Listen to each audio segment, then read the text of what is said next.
Здравейте още веднъж. Имаше запитвания вече за курсовата работа и изобщо за нашите планове в бъдеще, така че виждате на сайта на курса в, в, в курса, където са публикувани и лекциите, най-отдолу имаме вече за курсовата работа, какви са изискванията. Курсовата работа трябва да се изпрати като архив, който съдържа текстов файл и аплети. Естествено, в началото имаме данни като име, учебно заведение, предмет и така нататък. Трябва да се напише каква е темата, кратка анотация, ако е необходимо, и описание на урока. За описание на урока вече говорихме, че това ще бъде сценарий върху някакъв урок или върху част от урок или върху някаква тема или само упражнение. Вие си знаете вие ще решите какво ще направите. Ето тук вид на урока, нов материал, преговорен, обобщение или нещо друго. В самото описание е хубаво да има скриншот или пък вие видяхте как можем да експортираме аплети или част от аплети. Така че да има някакви снимки, за да се разбира съдържанието, за какво се отнася. Ако урока вече е проведен, може да споделите реакции на учениците, може да сложите снимки от техните реакции, от някакви интересни моменти по време които са възникнали по време на урока, както и естествено да опишете проблеми, които са възникнали. Цитиране на използваната литература. За аплетите няма никакви изисквания, каквото вие решите, колкото решите. Срокът за курсовата работа е 15 февруари. И ще ги изпращате така, както изпращате и домашните. Самият курс завършва на 15 декември, т.е. имаме още 2 лекции. И след като завърши курса, аз ще започна постепенно да публикувам в форума. Става дума за форума на Viva Cognita. Вече нашия курс, нещата, лекциите ще си останат, но така да се каже, като курс го закриваме, той приключва. Така че се пренасяме в форума за преподаватели, като вие всички, които сте записани за курса, директно ще бъдете включени в този, ще имате достъп до форума, докато ако иска някой нов колега да се включи, би трябвало да поиска разрешение, т.е. да се обърне към офиса, за да бъде включен към курса. Така че аз държа форума да е затворен, да си знаем, че сме си само ние, преподаватели, и си обсъждаме наши си проблеми. Така, срокът за изпращане на домашните, тъй като има много хора, които се включиха много по-късно, така че давам по-голям срок за домашните до 15 януари и след това до 15 февруари е срокът за курсовата работа. След този срок, значи след 15 декември, ще започна постепенно да публикувам във форума за преподаватели аплети от задачи, които ние сме правили тук заедно с вас. Аз нарочно не съм публикувала нищо по време на курса, тъй като не исках нищо да имате наготово, да се мъчите сами да го направите. Знаете, че само от това има полза. Но сега вече мога да започна да публикувам. Ако някой нещо някога не е разбрал, нещо му е било трудно, така че ще може да види как е направено. След пък, като мине срокът за изпращане на домашни, ще започна да публикувам и подбрани аплети от домашните ви, като естествено аплети, които си заслужават да се видят, най-добрите ще подбирам. Също така и ако има някъде масово, така да се каже, проблеми, ще мога и филмче, ако трябва да направя, или просто да публикувам верен аплет и така, да обърна внимание върху грешки, които са направени. Може би не чувахте добре. Така. И сега още нещо исках да споделя.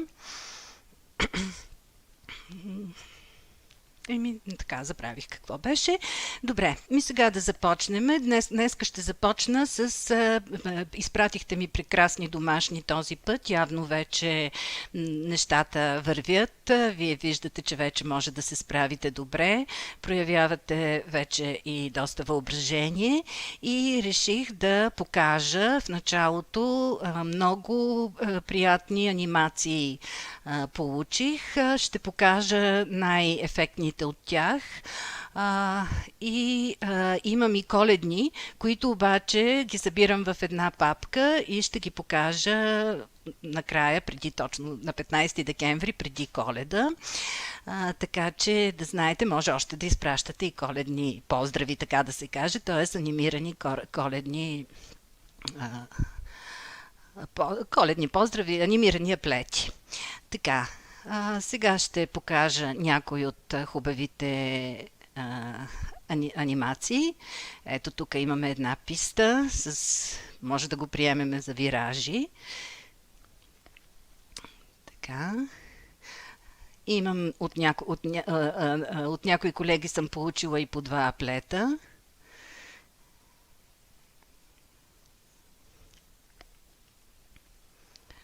Така. Това е ловец с кучето и стреля по патици. Както виждате, много ефектни анимации са направени, много приятни, много им се зарадвах. Тук имаме Слънчева система. И не съвсем, защото само една планета има, но другия път повече. Така, сега като започнем и 3D, предполагам, че ще имате още идеи. Така, тук имаме, това много ми припомня за парадоксите на Зенон, за Ахил и Костенурката. Не е точно това, но може да се опитаме и него да го направим на анимация. Така, в такива случаи е по-добре да давате настройката да бъде на плъзгача, да бъде само увеличаване, за да не тичат напред-назад. Ето го.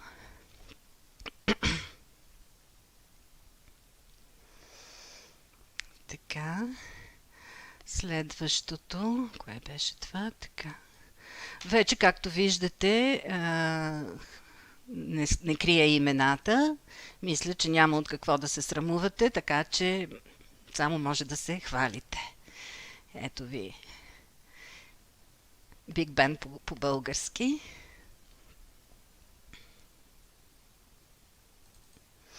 Показвам го за колегите, които още не са направили. Също ще предполагам, ще имат идеи. Това е много ефектно и предполагам, че не е било лесно да се направи.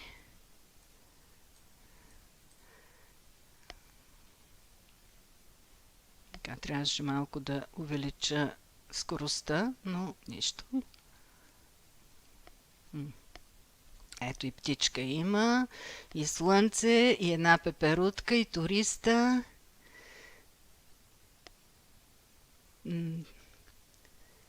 Много интересна е направена картината за фон. Така, още едно. Да видим по-добре ли ще е така. Не, същото е. Каца. Не знам какво е. Ястреб ли е? Орел ли е? Какво е? Орел, може би, да. Орел. Как каца.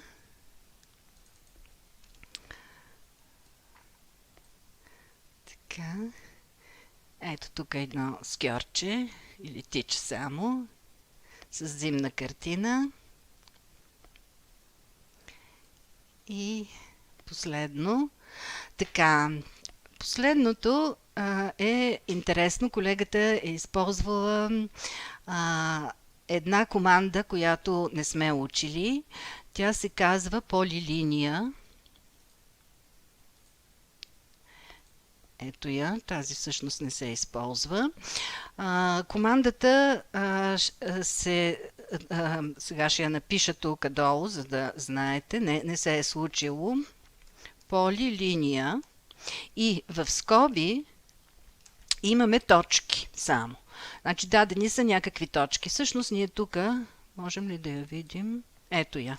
Полилиния и са отбелязани точки. Тези точки са свързани с отсечки и всъщност по същия начин, като направим анимация, както с функция на полилинията, си обикаля, ето я точката, която тази точка вече обикаля по цялата линия. Иначе ако я направим на отсечка, тя тук ще спре. Много е ефектно на тази команда. Не се е случило. А тук може и да се размърда, тъй като има динамични цветове.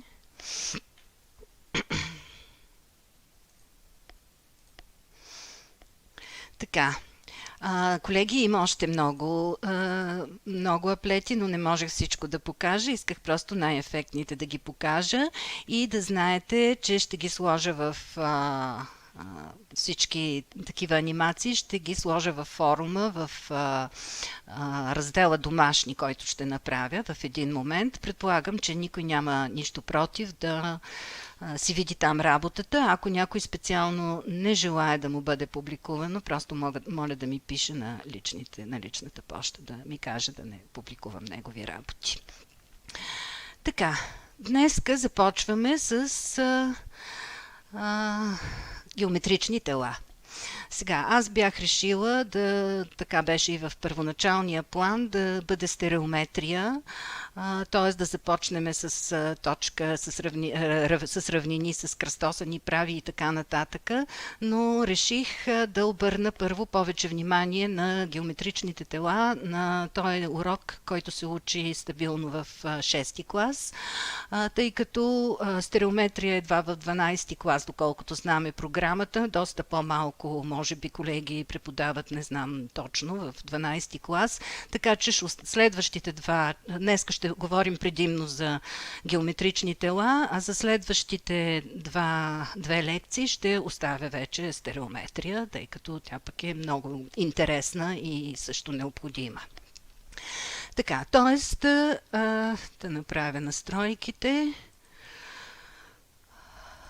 и ще работим в 3D графичен изглед. Ще се запознаем. Аз ви предупредих, че че този 3D изглед го има отскоро, сравнително, т.е. едва не е толкова може би скоро, но в последната версия на GeoGebra. Предупредих ви, че аз нямам опит в работата, учила съм го, така да се каже, в крачка.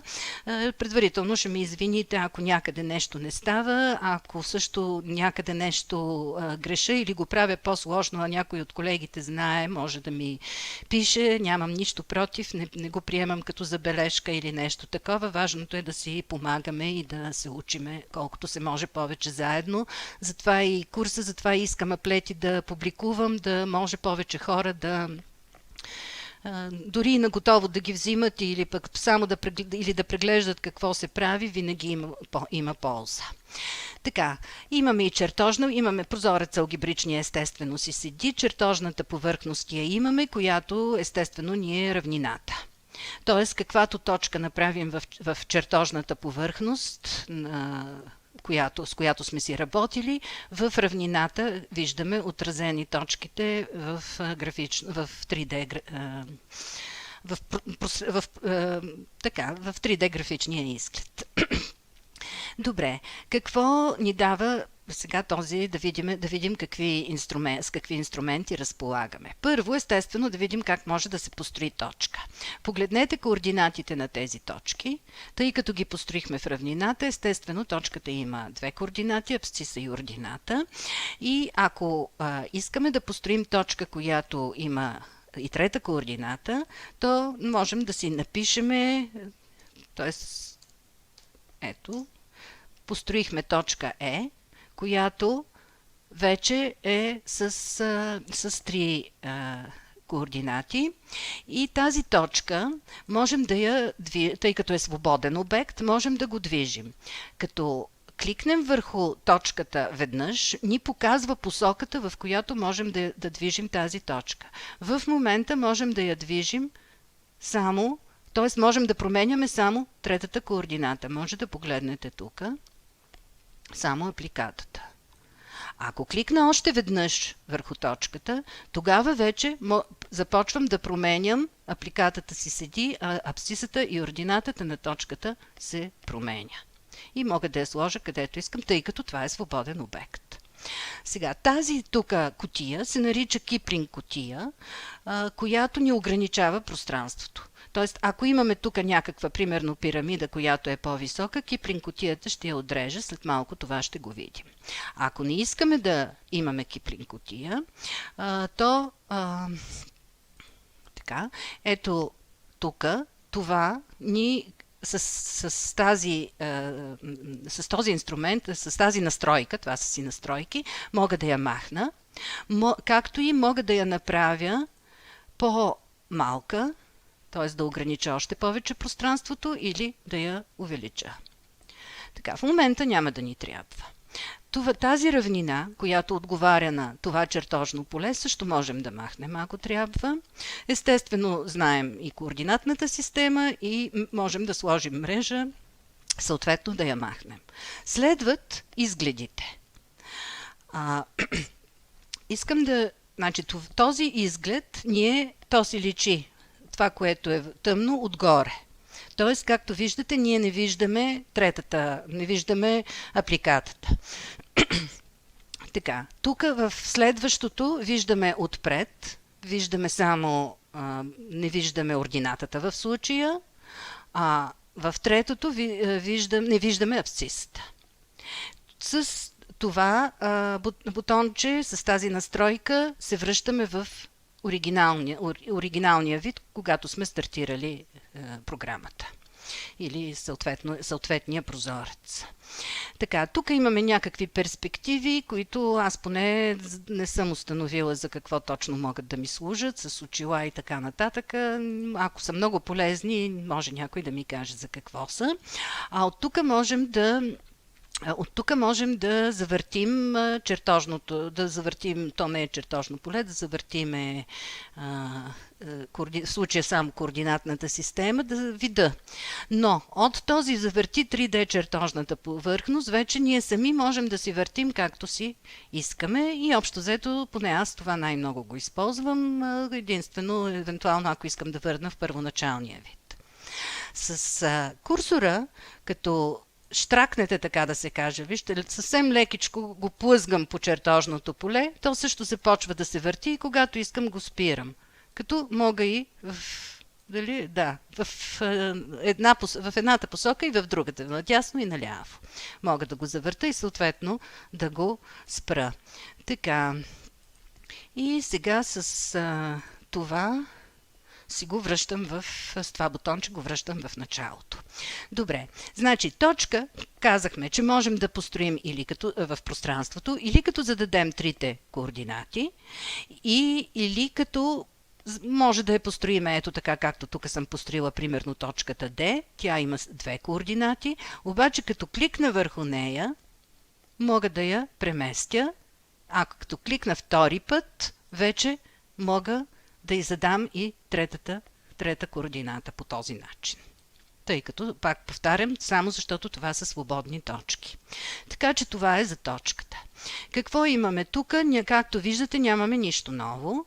Тук също няма нищо ново. Т.е. всичките тези, значи аз в момента съм в графичен изглед и това са командите, които мога да изпълня в графичен изглед. А ако дойда в чертожната повърхност, тук са малко повече. Кое липсва? Лъч ли липсваше? Или полилиния? Няма никакво значение. Това се вижда най-добре при окръжност. Кликвам върху чертожната повърхност, знаем ги командите за окръжности, дъги, сектори и така нататък, а като кликна върху 3D графичния изглед, вижте какво има тук. Значи вече нямам окръжност през 3 точки, т.е. имам окръжност през 3 точки, но другите инструменти за окръжност са окръжност с ос през точка и окръжност с център, радиус и посока. Значи тези две команди се различават, тъй като съм казала, че тези команди ще се изпълняват в 3D графични, в 3D. Така, сега, тук имаме пресичане на две повърхности. Няма днеска да обяснявам. Ще гледам днеска по-малко. Може би пак ще стигна до равнини, но ще гледам, ако може да се ограничим, само до тела, а от другия път вече равнини. Но ако се налага или пък ми остане време, с удоволствие ще си поговорим и за равнини. Значи това е едната команда, която е само за равнини, пресичане на две повърхности, а това е другата,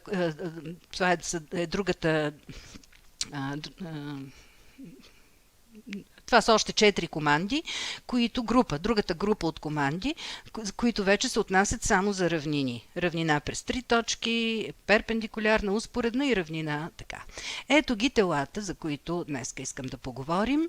Имаме пирамида, призма, издигане на пирамида или конус и така нататък. Сега ще ги видим. И имаме сфера с център през точка и сфера с център и радиус. Сега, мен лично ме очуди това, че няма полусфера, тъй като доста от задачите са комбинация на полусфера примерно с цилиндър или с конус, но както виждате няма. Какво имаме за ъгъл? Както виждате нямаме ъгъл с зададена големина. И трансформациите, за моя радост, работят много добре с GeoGebra, тук в 3D работят, което много облегчава някои от чертежите. И накрая тук имаме текст и вече тези си ги знаем. Всичките сме ги научили. Добре, сега ще да видим има ли нещо характерно за телата. Да кажем пирамида. Виждаме, изберете или направете многоъгълник за основа, след това изберете или направете връхната точка. Значи, ако си построя някакъв многоъгълник за основа, примерно триъгълник в случая, че имах 3 точки, така, и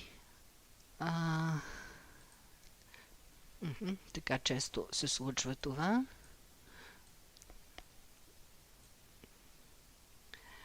Така.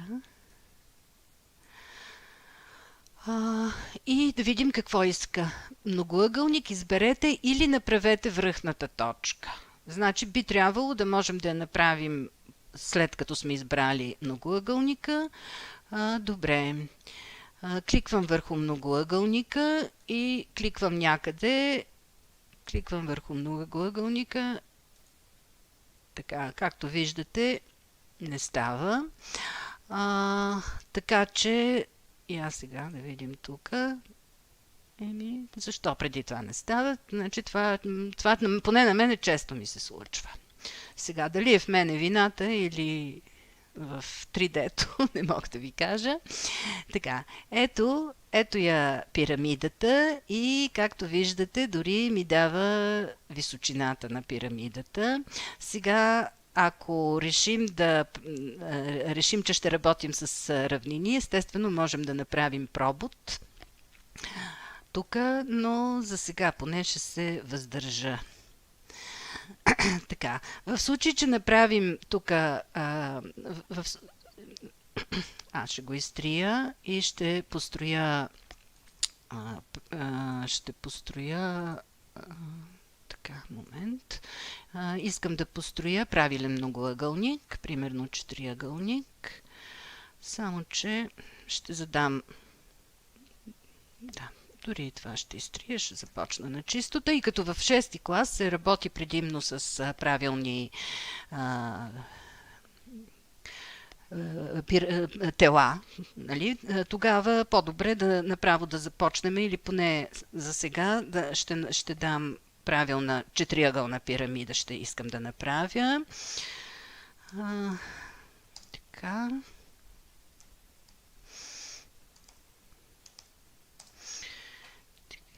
И ще задам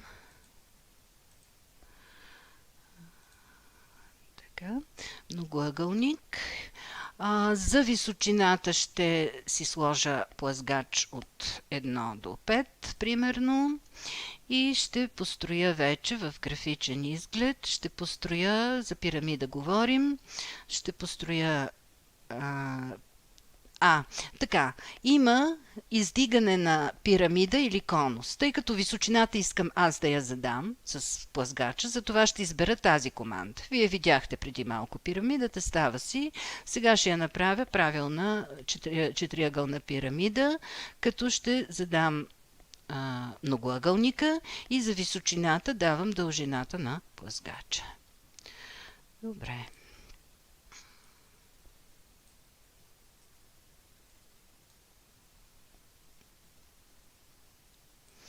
Така, значи това е другия инструмент за построяване на пирамида.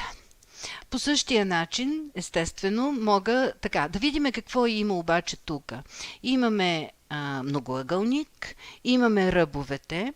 Ако тези ръбове не искате, тъй като много се натрупва в алгебричния, много данни се натрупват в алгебричния прозорец, затова може с настройки да ги дадете като помощни обекти. И тогава ще ги имате в алгебричния прозорец в помощните обекти, но когато махнете помощните, така да се каже, ще ви е чисто. По същия начин, естествено, можем да дадем и страните на пирамидата, помощни обекти. И тук остават само точките и неща, които са ни необходими. Добре, ще скрия пирамидата. И по същия начин мога да ще направя призма, отново с издигане на призмата, само че сега ми иска, да видим може ли, начертайте многоъгълник, изберете многоъгълник, добре, значи многоъгълника трябва да го виждам и сега казвам многоъгълника и височината отново да е Е. Ето ви призмата. И сега айде спри. Има една команда. Аз ще махна в момента. Не ни трябва това. Ще оставя. Дори ще махна равнината, ще оставя така да бъде. Значи първо ние можем да вземем да си въртиме както искаме. Освен това, можем да направим, вижте тази команда, мрежа, която също в 6-ти клас поне се разглежда развивка. Ще направя мрежа на тази пирамида и какво се случва? Първо ми прави втори плъзгач. Ето, автоматично аз не съм го правила този плъзгач. Освен това, ето развивката и като започна като променям плъзгача, така, сега ще направя тези отсечки, пак ще ги махна, защото така много трудно се. Не ще ги махна, ще ги сложа помощни обекти. Точките също са много, ама тях сега ще ги оставя. Искам призмата да я направя нещо по-светличко. Така, примерно жълто. И ето разгъвката, което мисля, че е доста полезно за показване на учениците. Така, аз имам обаче вече построена и пирамида, така че може нея да я направя с друг цвят.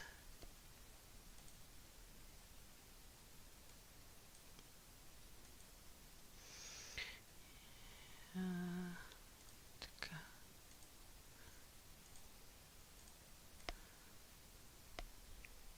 И ето, може да махна. Значи, развивката, мрежата я скривам. А когато ми трябва тогава, ето ви пирамида и вписана призма вътре. Значи задачите за намиране на повърхност, на повърхнината, на обема на такива тела, вписани, описани и така нататък са много Общо взето това са предимно задачите в 6-ти клас, така че ясно е, нали? Ако намерим обема на външното, ще извадим вътрешното, няма какво да ви уча, ясно е. Това е ясно. Така, сега по същия начин, да, това ще го сложа така. По същия начин имаме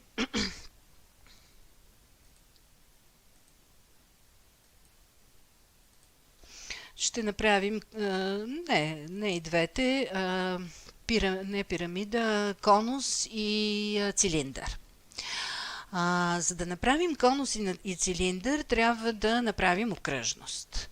Значи, естествено, единият начин си е, както си знаем, примерно, ако искаме да бъде прав кръгов конус, може би ще го направим така. Това е най-естественият начин. Искам обаче да покажа за окръжност какво означава това да построим окръжност с ос. Ако тук имам една точка, вече някаква, ако аз не обичам Киплинг кутията и почти винаги я махам, сигурно си има полза от нея, но не съм стигнала до там, че да намеря подходящата задача. Така, ще построя една точка, още, и така ще я направя да бъде с трета координата и ще построя права, също някъде, няма значение, и искам да построя окръжност с ос. Казано е, ето какво казва. Изберете оста после точка от окръжността. Избирам оста, избирам точка, която искам да лежи на окръжността, и ето, вижте тази окръжност. Каква е? Тя не лежи в равнината, лежи в друга равнина. Разбира се, сега през нея можем да построим равнина, но казахме, че другия път ще се занимаваме с равнини. Така, сега, ако искам да построя цилиндър, за цилиндър ми трябва две точки и въведете радиус. Добре, сега ще построим прав кръгов.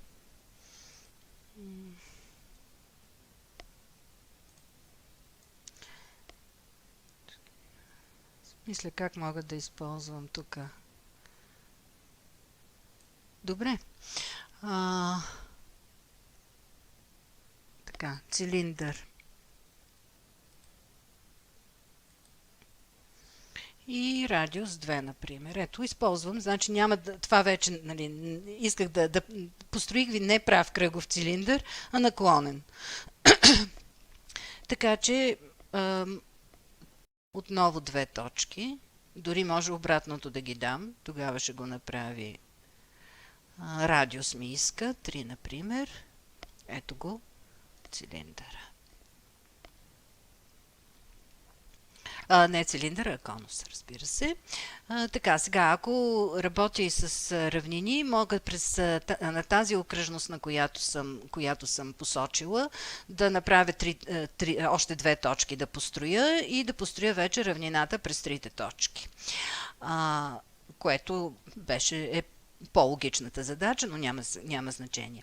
Сега, тук, ако искам да построя точки на тази окръжност, като кликна, не е ясно какво маркирам. В случая ми отбелязва това, значи маркирам повърхнината, цилиндричната повърхнина. А ако искам да маркирам, това ли ми е окръжността? Да. Ако искам да построя точка на тази окръжност, мога да кажа точка върху обект и да посоча окръжността. Дали така. А ако искам на тази окръжност нещо примерно да й променя цвета, избиране на друго, или само повърхнината, или само остана долу основата на конуса. Ако бях избрала конус, щеше да скрие и двете. Така. Какво имаме още? Внимание на призма. Я тук на предишния плек да отидем с призмата. И вижте как ми се движи призмата. И аз трябва да реша къде ще е първата точка. Тоест, мога да я направя по всякакъв начин. Обикновенно имаме точка, която сме избрали. Тя не иска да се върху призмата.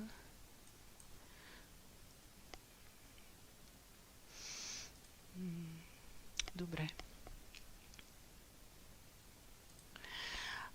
Обикновенно си избираме точката, върху която, примерно, тази, да си я начертаем една нова точка.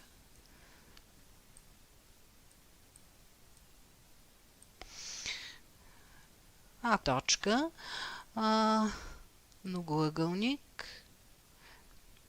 Да, първата точка на многоъгълника е А. Затова ето така го прави. Значи това трябва винаги да го смятаме, така да се каже. И сега вече първата точка ми е А и сега вече мога да управлявам. Винаги ще управлявам на окръжността и върха, на цилиндър същото. Правилен тетраедър. Както виждате, две точки само задаваме. Айде да го направим. Тук имаме две точки. Ето ви го, тетраедъра на призмата. Така, призмата ще я направя светла, за да се вижда тетраедъра.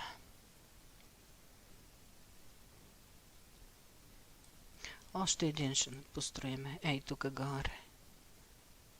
Така. На къде ще го построи? Нагоре. Добре. Ето ви. Още. Така. И последното, което беше куб. За куб също трябва две точки. Няма какво да го... Ето го куб. Добре. Остана да разгледаме кълбото.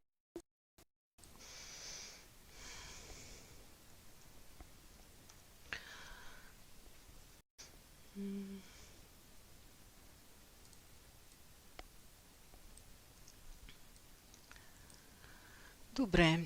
Сега, значи, виждате, че нещата са почти елементарни. Сега аз бях приготвила една задача, която съм сложила...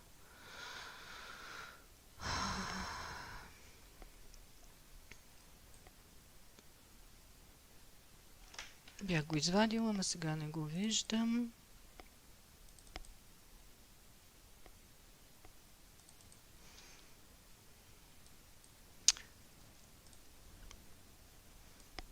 Задачата искам да видя,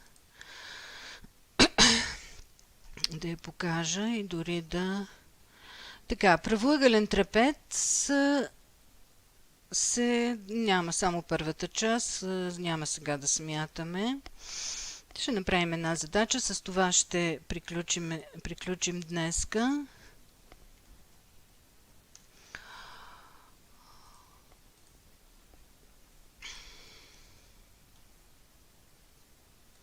Голям.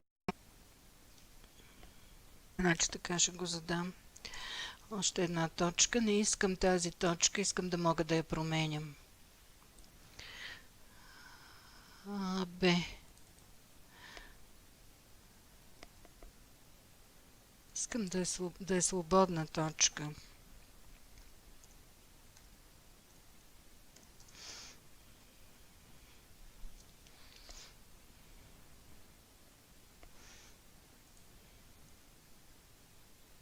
Добре, по друг начин нещо се обърках, по друг начин ще направим задачата.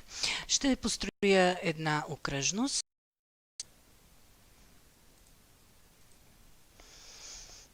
Така.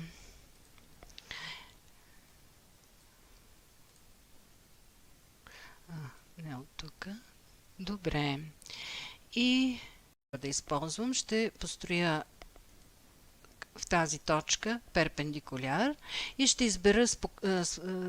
избера произволна точка от перпендикуляра. Съответно отсечката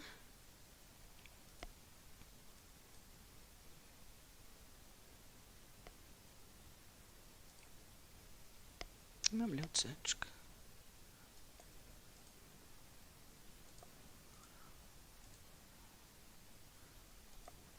Няма. Добре. С, Б прим, защо не искаш да ми я построиш? Така. Отсечката е. И сега скривам правата.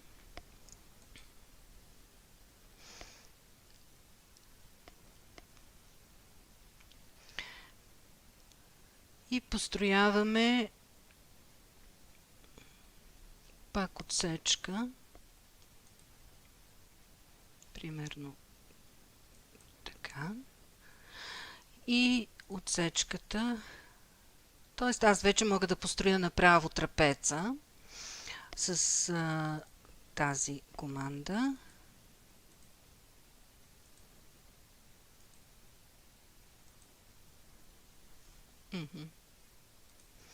Добре. И сега този трапец съответно, само че не, аз трябваше да построя успоредна права на тази. Добре. Ясно е, че ще го направим малко неточно ще бъде. Добре. И сега като задвижим значи грешката ми беше, че през точката А трябваше да построя успоредна права на BC. Но вече тези неща ги знаете, това няма значение сега, че не ми е съвсем точно и че мога точката D да я мърдам. И сега даваме следа. Може на целия трапец да дадем следа.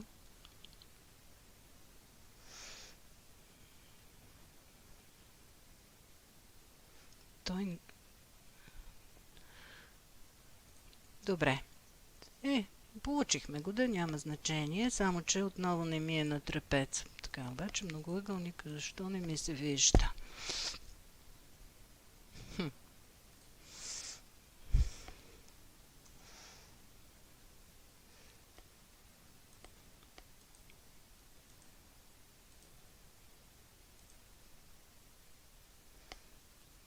Не знам защо този четириъгълник няма да завъртя аз. Ами защото нищо не е вярно за това. Айде. Така. Стой. Така, през точката А ще построя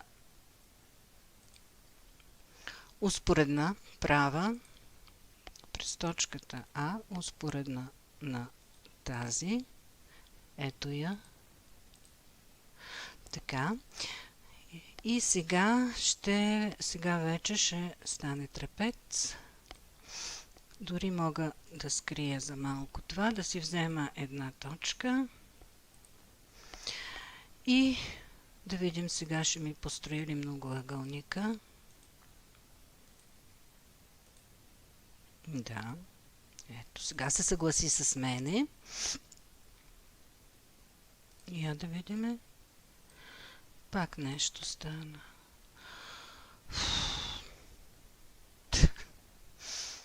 Ми така е. Винаги е така. Вие сами вече сте се убедили, че нещата често пъти се правят по няколко пъти.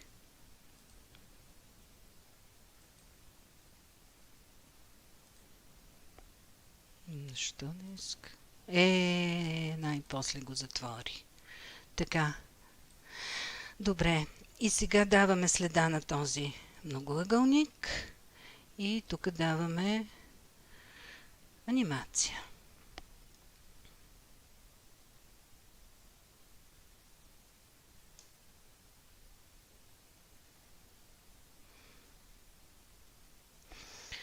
тази анимация. Добре.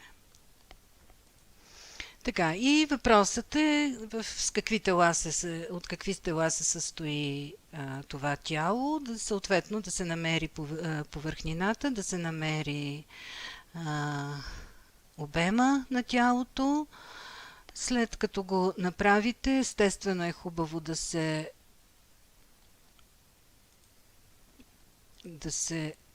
разгледа от всякъде, от всички перспективи.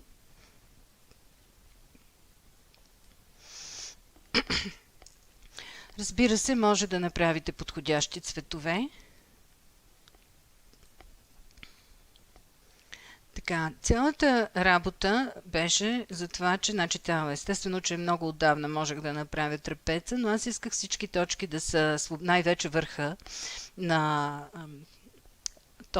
върха на всъщност конуса, който е отгоре, да бъде свободен обект, свободна точка, за да мога да го направя и вдлъбнат. Я да направим малко. Така, когато сложите анимация, бутончето, което ви е за спиране и пускане, се появява ето тук, паузата. И аз сега искам, с Ctrl F изтривам, сега искам да направя някакви настройки на лилаво, а пък страните на многоъгълника, отсечките, искам да бъдат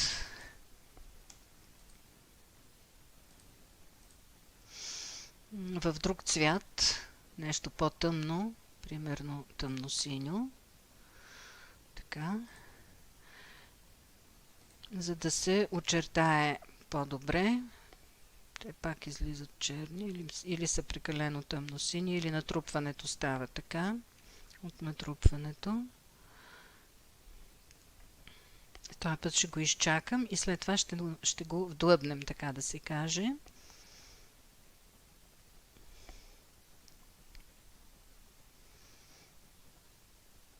Добре, значи това е едното тяло, а сега ще построим другото.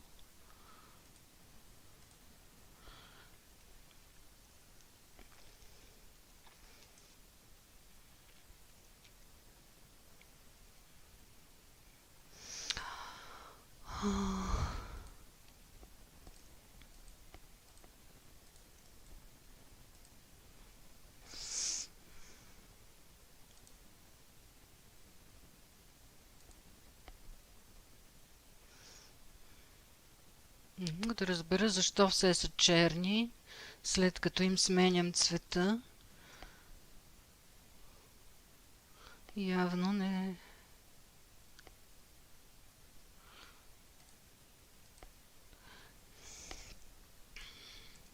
Явно не сменям техния цвят. Ами не знам защо. Сега, това, което още можем да направим, за да е по-ясен чертежа, това е да ще построя един вектор. Ето тук, за да не го мисля. Така. И ще транслирам тази окръжност, основата всъщност. Нали, говорим за цилиндър и конус. Ще я транслирам с този вектор. Така, за да, когато обикаля точката С отгоре, да се вижда, да очертава някаква. Или пък на другото можеше на точката С да дам следа. Мога и на тази точка, която също се върти, да включа следа. На тази отсечка да включа следа. Мисля, че има следа на отсечката. Отсечката ли е? Да. Включване на следа. Я да видим, направихме ли нещо.